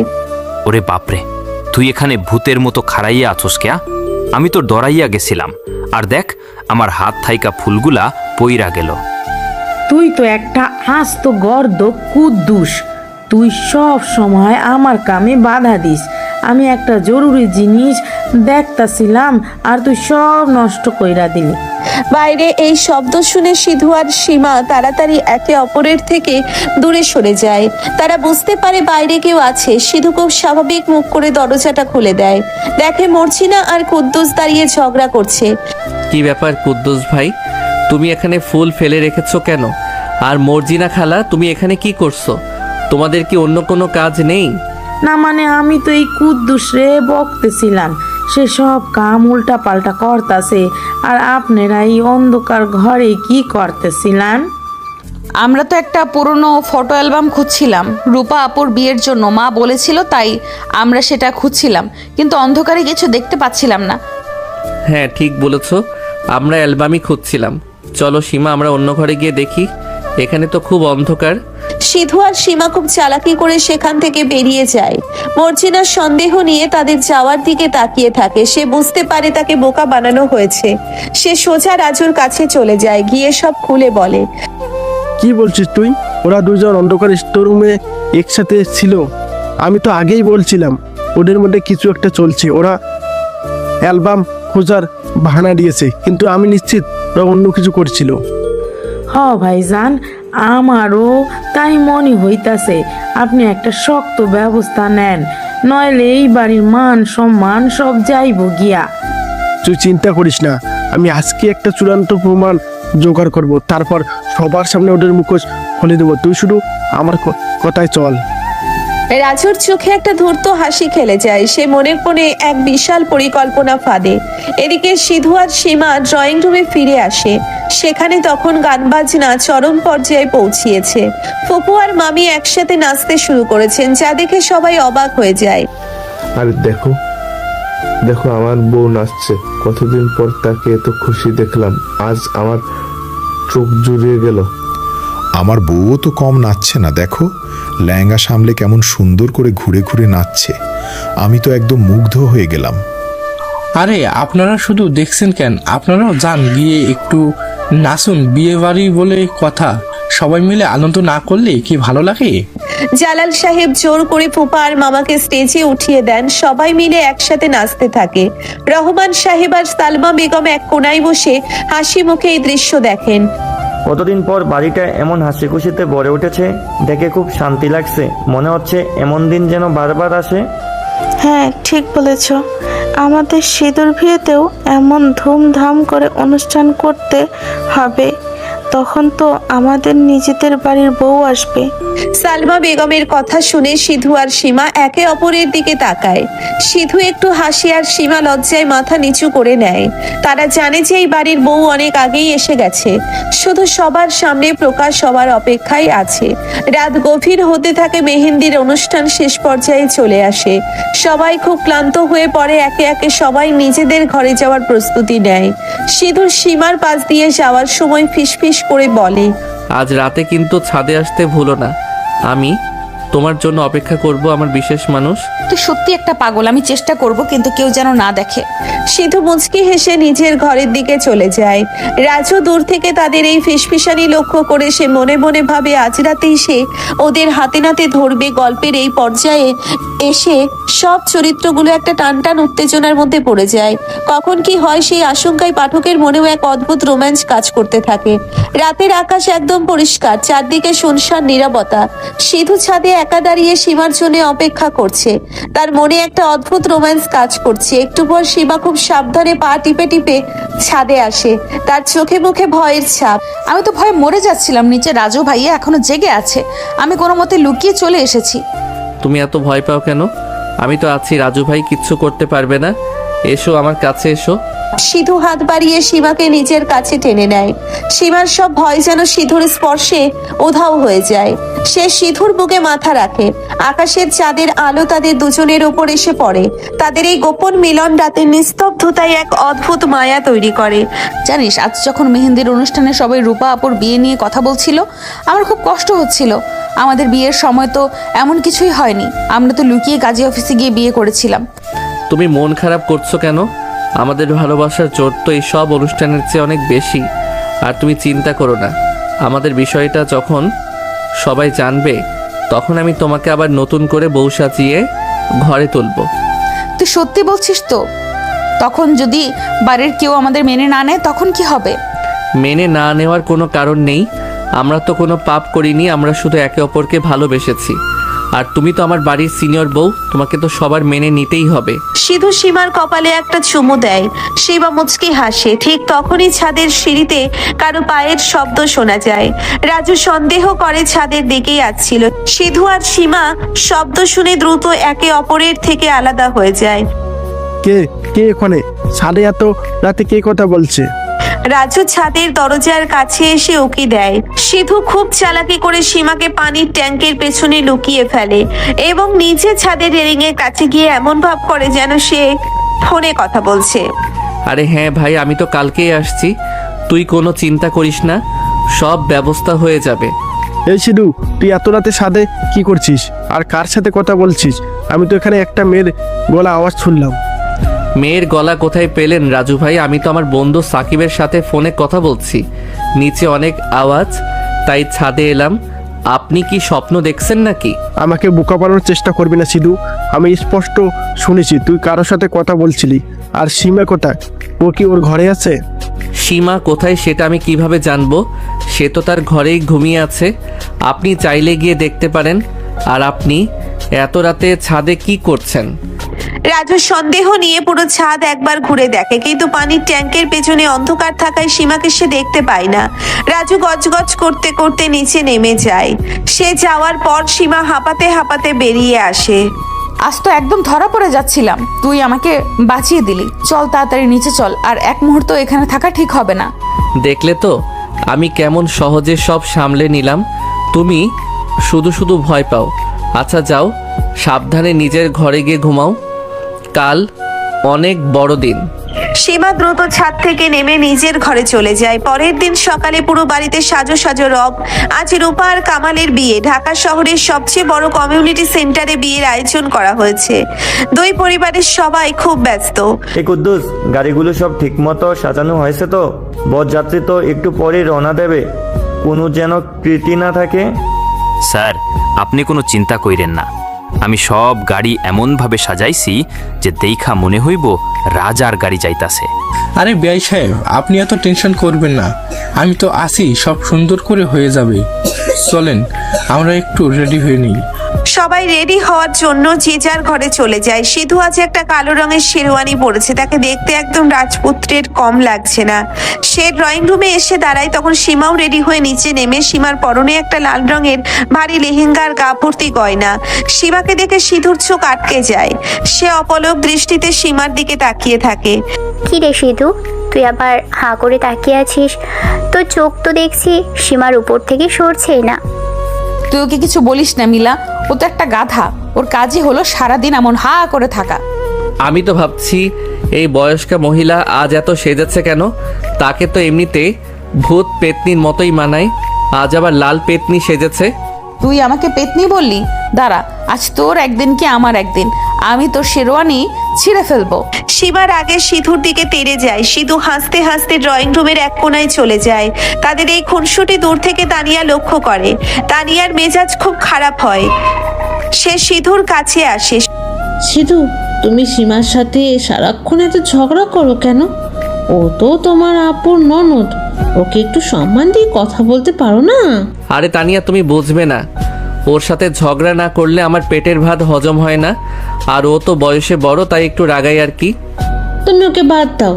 দেখো তো আমাকে কেমন লাগছে। আজ আমি কিন্তু তোমার পছন্দের নীল রঙের শাড়ি পরেছি। নীল রঙের শাড়ি পরলেই তো আর নীলপরি হয়ে যাওয়া যায় না। মুখটা তো সেই প্যাঁচার মতোই আছে। তুমি আমাকে পেঁচা বললে? সীমা, তোমার সাহস তো কম না। আমি সিধুর গেস্ট হয়ে এসেছি আর তুমি আমাকে অপমান করছো। আরে তোমরা দুজন আবার শুরু করলে কেন? তানিয়া, তুমি শান্ত হও। সীমা এমনি মজা করছিল। চলো আমরা কমিউনিটি সেন্টারের দিকে রওনা দেই। সবাই মিলে কমিউনিটি সেন্টারের দিকে রওনা হয়। বিয়ের আসর খুব সুন্দর করে সাজানো হয়েছে। হাজার হাজার আলো আর ফুলের গন্ধে চারিদিক মোহময় হয়ে আছে। কামালকে নিয়ে বরযাত্রী এসে পৌঁছায়। রূপাকেও স্টেজে এনে বসানো হয়। কি সুন্দর মানিয়েছে দুজনকে, একদম রাজজয়েট। আমাদের সময় তো এমন সুন্দর করে স্টেজ সাজানোর কোনো ব্যবস্থাই ছিল না। তুমি শুধু স্ট্যাটাস দেখছো কেন? আমাদের ছেলে মেয়েদেরও দেখো কেমন সুন্দর লাগছে। আমি তো বলি এই বিয়ে মিটে গেলে আমাদের শুধুর জন্য একটা ভালো মেয়ে দেখে বিয়ে দিয়ে দেব। দাদির কথা শুনে সীমার বুকের ভেতরটা ছ্যাদ করে ওঠে। সে আজ চোখে সিধুর দিকে তাকায়। সিধু একটু মুচকে হাসে। ফুপু আর ফুপা স্টেজের কাছে আসেন। ও ঝালমা, তুমি বরপক্ষকে এখনো শরবত দাওনি কেন? বিয়ের আসরে এসে কি তারা শুকনো মুখে বসে থাকবে? তোমাদের তো কোনো আক্কেলই নেই। আপা, আপনি একটু শান্ত হন। আমি তো সব ব্যবস্থা করেই রেখেছি। এই কুদ্দুস, শরবতের গ্লাসগুলো নিয়ে আয় তাড়াতাড়ি। তুমি সব সময় সবার ভুল ধরো, দেখছো না এত বড় আয়োজন, একটু এদিক ওদিক তো হতেই পারে। তুমি শুধু শুধু রাগ করছো। তুমি চুপ করো, তুমি তো শুধু ওদের পক্ষ নিয়ে কথা বলবে। আমার কথা তো তোমার কাছে তিতা লাগে। ফুপু রেগে গিয়ে অন্যদিকে চলে যান। বিয়ের কাজিয়া শুরু হয়। কাজী সাহেব সব নিয়ম কানুন মেনে রূপা আর কামালের বিয়ে পড়ান। সবাই খুব আনন্দে মেতে ওঠে। খাওয়া দাওয়ার পর্ব শুরু হয়। বিশাল খাবারের আয়োজন। আমি তো অনেক দিন পর এমন খাসির মাংস দিয়ে বিরিয়ানি খাচ্ছি, একদম মন ভরে গেল। তুমি কি বলো বউ? তুমি শুধু খাওয়ার দিকেই নজর দাও, তোমার শাড়ির দিকে কোনো খেয়াল নেই। আমার শাড়িতে যে একটু ঝোল পড়ে গেল, সেটা কি তুমি দেখেছো? আরে ঝোল পড়েছে তো কি হয়েছে, পানি দিয়ে ধুয়ে ফেললেই হবে। তুমি এত রাগ করছো কেন? এখন শান্তিতে খেতে দাও তো। সবাই যখন খাবার নিয়ে ব্যস্ত, সিধু তখন সীমার কাছে আসে। সীমার হাতে একটা কোল্ড ড্রিঙ্কসের গ্লাস। কি বয়স্কা মহিলা, বিয়ে তো শেষ, এবার তোমার ভাইয়ের সাথে আমার বোনের বিদায় হবে। তুমি কি কাঁদবে নাকি? আমি কেন কাঁদবো? আমার ভাই তো আর দূরে কোথাও যাচ্ছে না, আর আমি তো এখন থেকে এই বাড়িতেই থাকবো, তাই না? এই বাড়িতে তো তুমি থাকবে, কিন্তু সাবধানে থাকতে হবে, কারণ দাদি তো আমার জন্য মেয়ে দেখা শুরু করার প্ল্যান করছে। দাদি, মেয়ে দেখলে তো আর হবে না। তুই যদি অন্য কোনো মেয়ের দিকে তাকাস আমি তোর চোখ দুটো উপড়ে ফেলবো। আরে বাবা, আমি অন্য মেয়ের দিকে কেন তাকাবো? আমার ঘরে যে এত সুন্দর একটা বয়স্কা বউ আছে, তাকে রেখে আমি কোথায় যাব? সিধু সীমার কানের কাছে মুখ দিয়ে কথাগুলো বলে সীমার সারা শরীরে একটা কাঁপুনি দিয়ে ওঠে। সে সিধুকে হালকা ধাক্কা দিয়ে সরিয়ে দেয়। ঠিক তখন সেখানে রাজু আর মর্জিনা আসে। রাজু দূর থেকে ওদের কথা শোনার চেষ্টা করছিল, কিন্তু শব্দের কারণে কিছু শুনতে পায়নি। এই মর্জিনা, তুই কি শুনতে পেলি ওরা কি নিয়ে কথা বলছিল?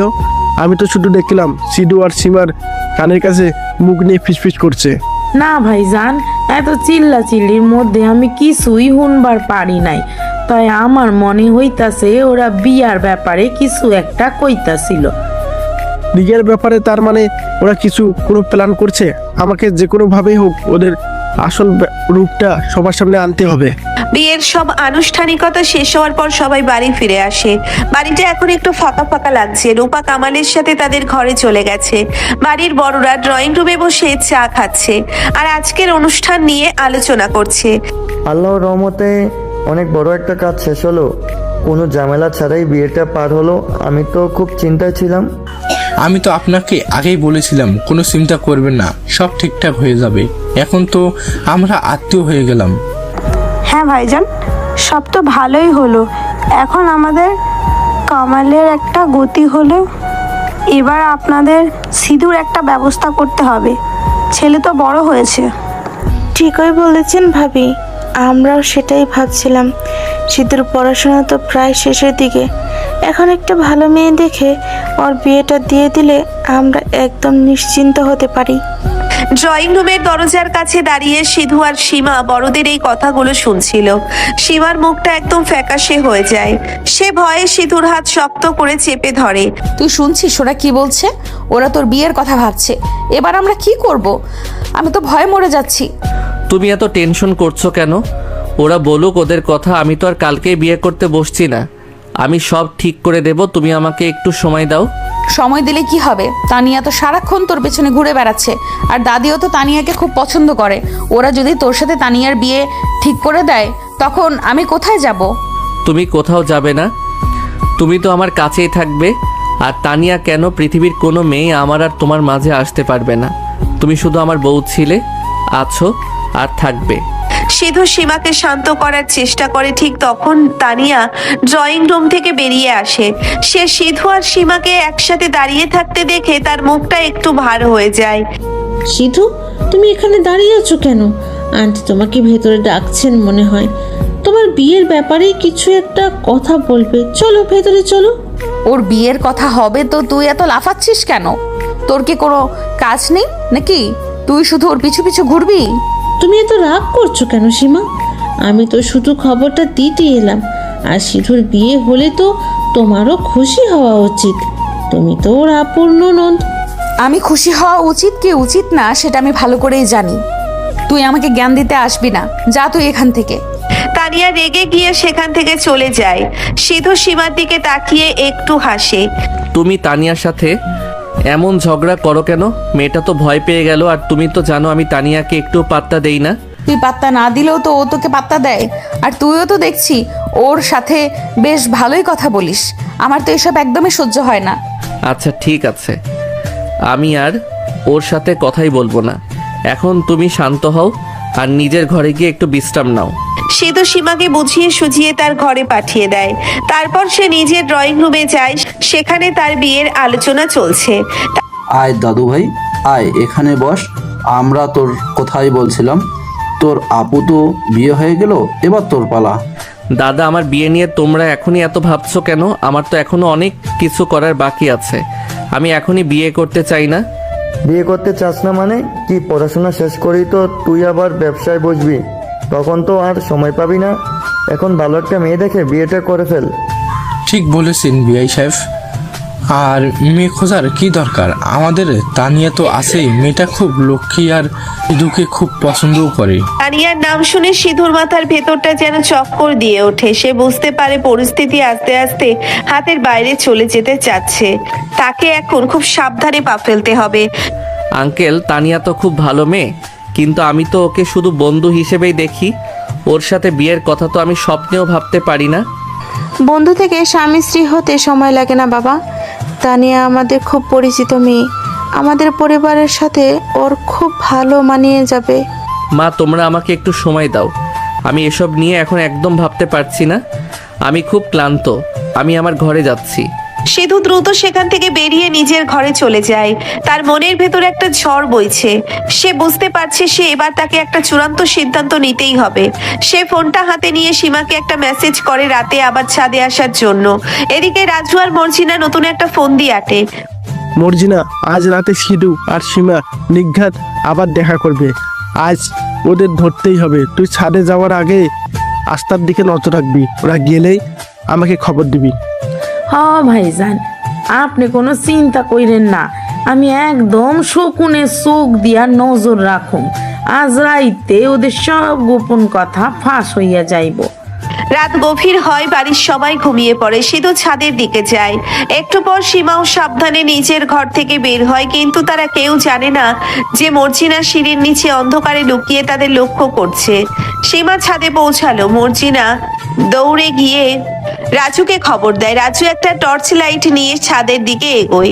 আজ রাতে হয়তো সিধু আর সীমার গোপন বিয়ের কথা সবার সামনে প্রকাশ পেয়ে যাবে। এই আশঙ্কায় গল্পের উত্তেজনা চরম পর্যায়ে পৌঁছয়। রাতের অন্ধকারে রাজু আর মর্জিনা যখন ছাদের দরজার কাছে পৌঁছয়, ঠিক তখনই একটা বিড়াল হঠাৎ করে কোথা থেকে যেন লাফ দিয়ে মর্জিনার গায়ের উপর পড়ে। মর্জিনা ভয়ে বিকট একটা চিৎকার করে ওঠে। মর্জিনার চিৎকারে রাজু চমকে পিছিয়ে যায়। সেই শব্দ শুনে সিধু আর সীমা সতর্ক হয়ে যায়। সিধু দ্রুত সীমাকে ছাদের অন্য দিকের একটা পুরনো সিঁড়ি দিয়ে নিচে পাঠিয়ে দেয়। রাজু টর্চ লাইট জেলে ছাদে এসে কাউকে দেখতে না পেয়ে রাগে গজগজ করতে থাকে। মর্জিনা ভয়ে কাঁপতে কাঁপতে নিচে নেমে যায়। পরের দিন সকালে বাড়িতে একটা থমথমে কিন্তু ব্যস্ত পরিবেশ।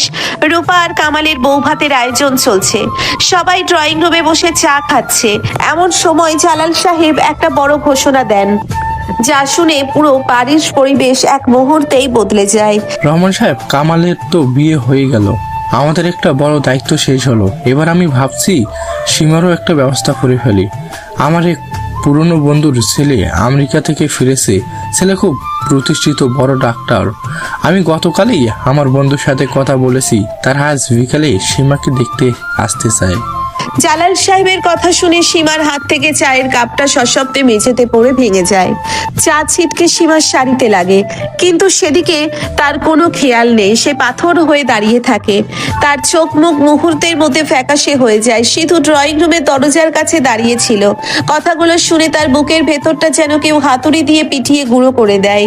ও মা, তুই এমন বোকার মতো কাপড়টা ফেলে দিলি কেন? তোর কি কোনো হুঁশ নেই? আর এত ঘাবড়ে যাবার কি আছে?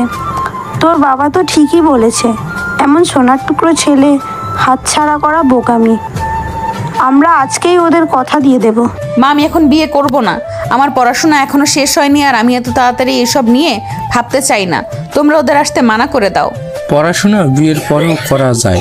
ছেলে তো আর তোকে পড়াশোনা করতে মানা করছে না। আর আমরা তোর বাবা মা, তোর ভালো মন্দ আমরা তোর চেয়ে অনেক ভালো বুঝি। তুই কোনো কথা বলবি না, চুপচাপ বিকেলে সেজে গুজে তৈরি থাকবি। বাবা প্লিজ, আমার কথাটা একটু বোঝার চেষ্টা করো। আমি এই বিয়ে করতে পারবো না। আমার পক্ষে অন্য কাউকে জীবনসঙ্গী হিসেবে মেনে নেওয়া সম্ভব না। তুই এত জেদ করছিস কেন? অন্য কাউকে মেনে নিতে পারবি না মানে কি? তোর কি অন্য কোথাও কোনো সম্পর্ক আছে নাকি বড়দের মুখের উপর কথা বলছিস? তোর এত সাহস কোথা থেকে হলো? যা নিজের ঘরে গিয়ে তৈরি হ। ফিরোজা রেগে গিয়ে সীমাকে ধমক দেয়। সীমা আর কিছু বলতে না পেরে দুহাতে মুখ ঢেকে কাঁদতে কাঁদতে নিজের ঘরে ছুটে যায়। সিধু দূর থেকে সীমার এই কান্না দেখে কিন্তু সবার সামনে সে কিছু করতে পারে না। তার দুই হাত রাগে আর কষ্টে মুষ্টিবদ্ধ হয়ে যায়। তানিয়া সোফায় বসে এই দৃশ্য দেখে মনে মনে খুব খুশি হয়।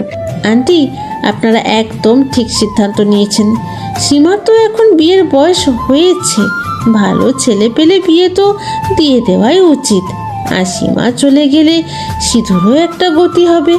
ও তো সারাদিন সীমার পিছনেই ঘুরঘুর করতো।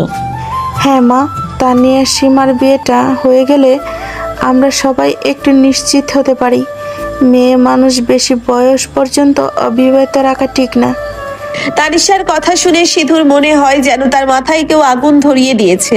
সে কোনো কথা না বলে গটগট করে সেখান থেকে বেরিয়ে যায়, সোজা নিজের ঘরে চলে যায়।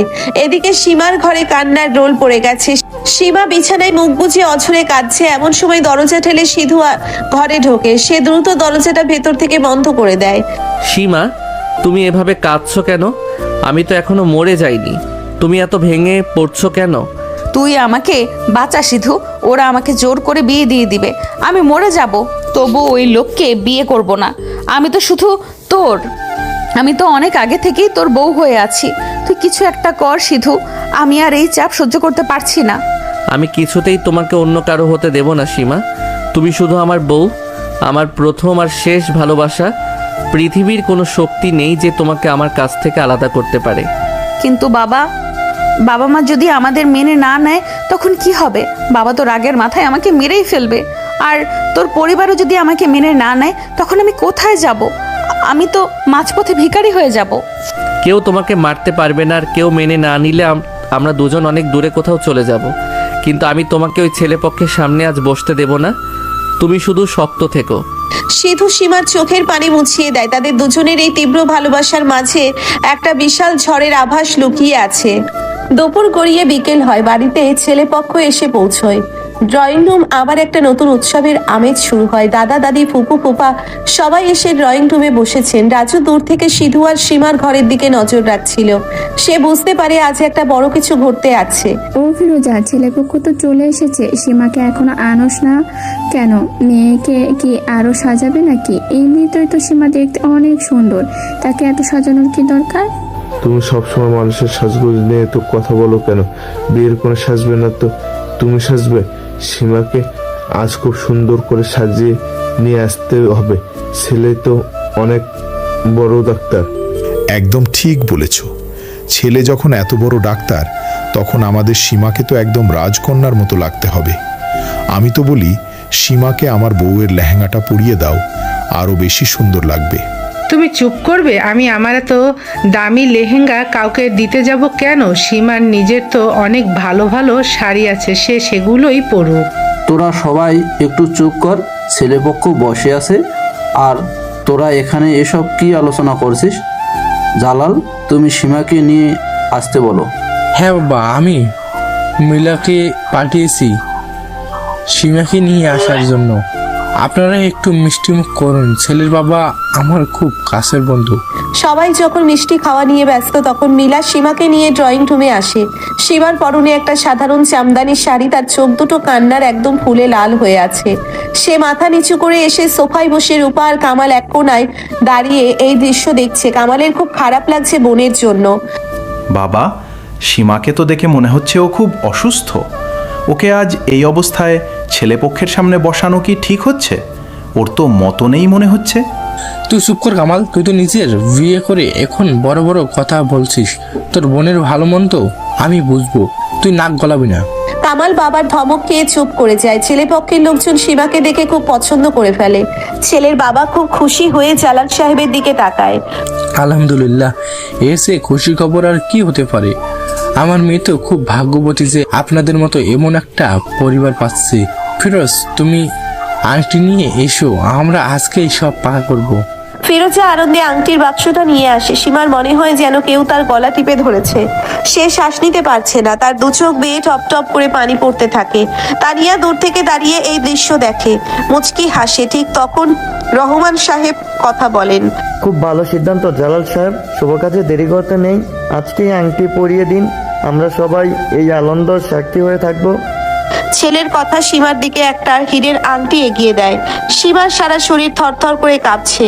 সে আংটিটার দিকে তাকিয়ে থাকে। তার মনে হয় এই আংটিটা যেন একটা বিষাক্ত সাপ।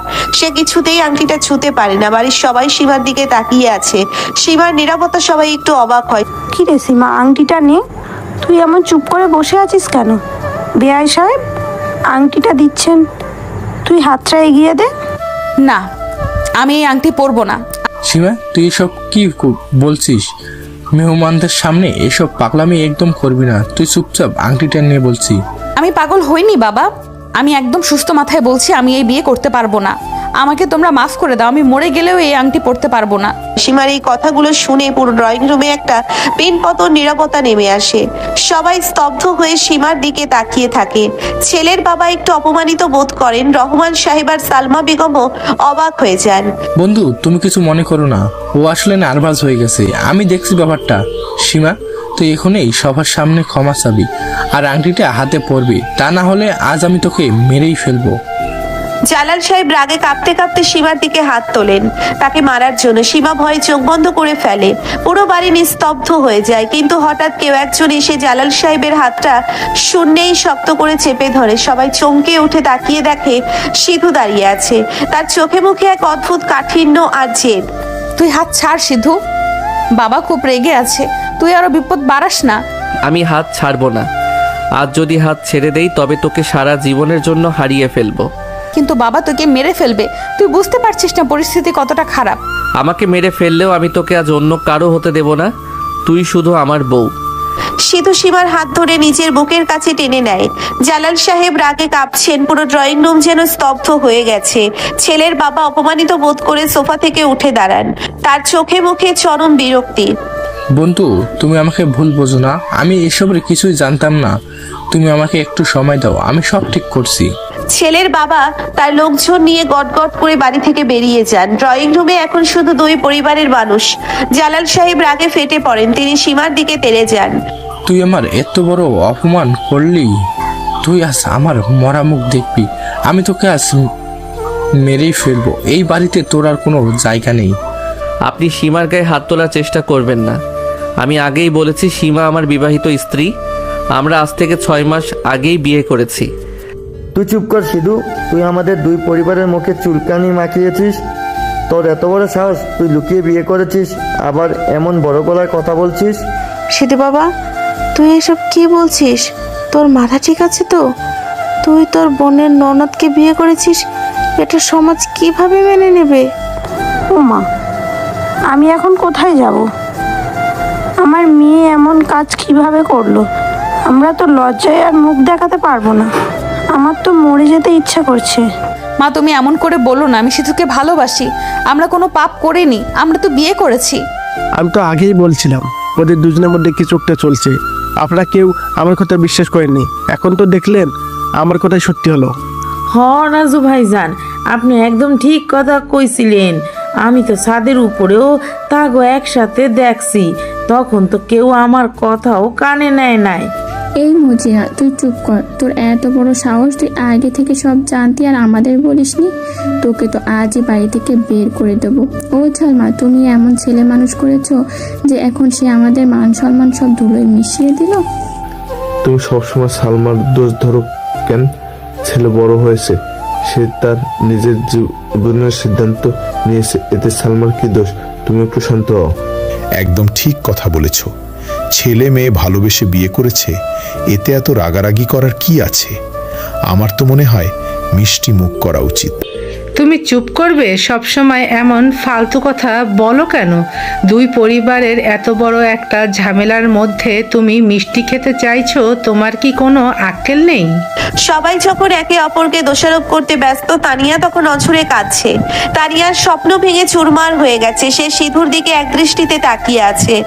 সিধু, তুমি আমার সাথে এমন প্রতারণা কিভাবে করলে? আমি তো তোমাকে ভালোবাসতাম, আর তুমি এই বয়স্কা সীমাকে বিয়ে করে বসে আছো। আমি তোমার সাথে কোনো প্রতারণা করিনি তানিয়া। আমি তোমাকে সবসময় বন্ধু হিসেবেই দেখেছি। আমি সীমাকে ভালোবাসি, আর সীমা আমার চেয়ে বয়সে বড় হলেও তাতে আমার কোনো সমস্যা নেই, কারণ ভালোবাসা বয়স দেখে হয় না। আমি আর এই বাড়িতে এক মুহূর্ত থাকবো না। তোমরা সবাই আমাকে ঠকিয়েছো। তানিয়া কাঁদতে কাঁদতে বাড়ি থেকে বেরিয়ে যায়। ঠিক তখন সাজিদ আর মিলা ড্রয়িং রুম থেকে তাদের হাতে একটা বড় ফাইল। সাজিদ ফাইলটা রহমান সাহেবের হাতে দেয়। হ্যাঁ আন্টি, ওরা তো আপনাদের সব জানাতেই চেয়েছিল, কিন্তু তখন রূপা আপু আর কামাল ভাইয়ের বিয়ে ঠিক হয়ে গেল। ওরা ভাবলো এখন ওদের বিয়ের কথা বললে যদি এই বিয়েটা ভেঙে যায়, তাই ওরা নিজেদের ভালোবাসার কথা লুকিয়ে রেখেছিল। বাবা, সীমার কি দোষ বলুন? ও তো আমার কথা ভেবেই চুপ ছিল। ওরা যদি নিজেদের সুখের কথা ভেবে আগেই সব বলে দিত, তাহলে তো আজ আমার আর রূপার বিয়েটাই হতো না। রূপা আর কামালের কথা শুনে জালাল সাহেব এবং রহমান সাহেব একটু শান্ত হন। তাদের রাগের জায়গাটা এখন একটা অদ্ভুত আবেগ দখল করে নেয়। সীমার দু চোখ বেয়ে তখনও পানি পড়ছে। বাবা, তুমি আমাকে মাফ করে দাও। আমি তোমাকে কষ্ট দিতে চাইনি, কিন্তু আমি সিধুকে ছাড়া বাঁচতে পারতাম না। সিধু আমাকে অনেক ভালোবাসে। আমরা তোমাদের সম্মান নষ্ট করতে চাইনি। আঙ্কেল, আমি জানি আমি অনেক বড় একটা ভুল করেছি আপনাদের না জানিয়ে, কিন্তু আমি সীমাকে সবসময় সুখে রাখবো। আমি কথা দিচ্ছি আমি আপনাদের ছেলের মতোই থাকবো। আপনারা আমাদের আশীর্বাদ করুন। স্যার, আমি একটা কথা কই, এই পোলান মাইয়া তো বিয়া কইরাই ফেলছে, এখন আর চিল্লাপাল্লা কইরা কি হইব? আমার তো মনে হয় দুইডারে মিলাইয়া দেওয়াই ভালা। আমি কি একটু পানি দিমু? আপনাকে গলা তো শুকাইয়া গেছে। তুই চুপ কর কুদ্দুস, তোর পানি দিতে হবে না। আমি কি করব না করব সেটা আমি ভালো করেই জানি। জালাল সাহেব সীমার দিকে এগিয়ে যান। সীমার চোখে ভয়, সে সিধুর হাত শক্ত করে ধরে রাখে। জালাল সাহেব সীমার মাথায় হাত রাখেন, তার চোখ দিয়েও এক ফোঁটা পানি গড়িয়ে পড়ে। তুই তো আমাকে অনেক বড় একটা শাস্তি দিয়ে দিলি মা। আমি তোর বাবা হয়ে তোর মনের কথা বুঝতে পারলাম না। তুই যদি আমাকে একবার বলতিস, আমি কি তোকে ফিরিয়ে দিতাম? ও মা, আমার মেয়েটা কত কষ্ট বুকে চেপে রেখেছিল, আমাদের সুখের জন্য নিজের এত বড় একটা সত্যি লুকিয়ে রেখেছিল। আয় মা, আমার বুকে আয়। ফিরোজা বেগম সীমাকে জড়িয়ে ধরে কাঁদতে শুরু করেন। সীমার সব কষ্ট যেন নিমেষেই দূর হয়ে যায়। সেও মায়ের বুকে মাথা রেখে ডুকরে কেঁদে ওঠে। সালমা বেগম এগিয়ে এসে সিধুর মাথায় হাত রাখেন। তুই সত্যি অনেক বড় হয়ে গেছিস সিধু। আমাদের মান সম্মান বাঁচাতে গিয়ে তুই নিজের ভালোবাসাকে এতদিন আড়ালে রেখেছিলি। আমি তোকে আশীর্বাদ করি, তোরা সব সময় সুখে থাক। জালাল সাহেব, যা হওয়ার তো হয়ে গিয়েছে, এখন আর রাগ করে কি লাভ? আসুন আমরা এই নতুন সম্পর্কটা মেনে নেই আর সুন্দর করে সব গুছিয়ে নেই। এই তো এতক্ষণে একটা কাজের মতো কাজ বলেছিস। তোরা ছেলে মেয়ে যখন রাজি আর বিয়ে যখন হয়ে গেছে, তখন আমরা বুড়ো মানুষ আর রহমত করি কিভাবে? আমাদের তো অনেক খুশি হওয়ার কথা। দাদি সীমাকে আদর করে বুকে টেনে নেন। পুরো ড্রয়িং রুমের থমথমে পরিবেশটা একটা মিষ্টি আবেগে পরিণত হয়। সবাই হাসি মুখে সিধু আর সীমাকে আশীর্বাদ করতে শুরু করে। রাজু আর মার্জিনা মুখ কাচুমাচু করে একপাশে দাঁড়িয়ে থাকে। কিন্তু আমি সবার আগে বুঝেছিলাম যে ওদের মধ্যে দুজনের প্রেম চলছে, আর বুদ্ধি তো আমার আর ফেলনা নয়। হ ভাইজান, আপনার মতো বুদ্ধিমান আর এই বাড়িতে কে আছে? আমরাই তো তাগো আসল রূপটা সবার সামনে আনলাম। আমাদের তো বকশিস দেওয়ান দরকার। মর্জিনার কথা শুনে সবাই জোরে হেসে ওঠে। সিধু সীমার হাত ধরে তাকে ড্রয়িং রুমের মাঝখানে নিয়ে আসে। সিধুর চোখে মুখে একটা বিজয়ী হাসি। সীমা লজ্জায় মাথা নিচু করে রাখে। তাহলে সবাই যখন মেনেই নিল, তখন একটা কথা আমি পরিষ্কার করে বলে দেই। রূপা আপু আর কামাল ভাইয়ের বিয়ের অনেক আগেই কিন্তু আমাদের বিয়ে হয়েছে। তাই এই বাড়িতে কিন্তু সীমা সবার বড় বউ। একদম ঠিক কথা। আমি বয়সেও সিধুর বড় আর বিয়েও আগে করেছি। তাই সম্পর্কের দিক থেকে আমি রূপার ননদ হলেও বউ হিসাবে আমি কিন্তু এই বাড়ির একদম খাঁটি সিনিয়র বউ। আমাকে সবাই সেই সম্মানটুকু দেবে। হ্যাঁ হ্যাঁ, অনেক তো লুকোচুরি হলো। এবার সবার সামনে ধুমধাম করে একটা অনুষ্ঠান করে এদের দুজনকে বরণ করে নিতে হবে। সবার হাসি খুশিতে পুরো বাড়ি আবার আনন্দে ভরে ওঠে। সিধু সীমার কানের কাছে মুখ নিয়ে ফিসফিস করে কিছু বলে যা শুনে সীমা লজ্জায় লাল হয়ে যায়। বয়সের পার্থক্য বা সম্পর্কের জটিলতা কোনো কিছুই তাদের ভালোবাসার পথে বাধা হতে পারেনি। নানা রকম মজার কাণ্ড, ইমোশনাল আর ওই টুইস্টের মধ্য দিয়ে অবশেষে আপুর ননদ যখন সিনিয়র বউ, গল্পটা একটা চরম সুন্দর আর আনন্দের হ্যাপি এন্ডিং এর মাধ্যমে শেষ হয়।